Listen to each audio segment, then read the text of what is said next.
আজ দুপুরের মেনু কি রান্না করলাম তো দেখে নিই, আর তোমাদের সাথে কিছু গল্পও শেয়ার করব।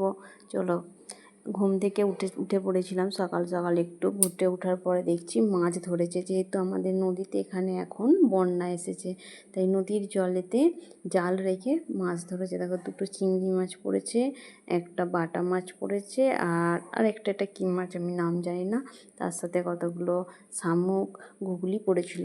তো মাছগুলো বেছে ধুয়ে নিয়েছি। আজকে এই মাছগুলো দিয়ে আমি রান্না করব।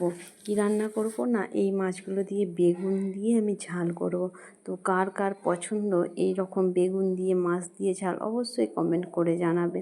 মাছ ভেজে নিয়েছি, তারপরে বেগুন ভাজা হয়ে গেছে। এখানে মশলাটাও করে নিচ্ছি, ভালো করে মশলাটাকে কষিয়ে তারপরে এর মধ্যে অল্প অল্প একটু নুন দেবো।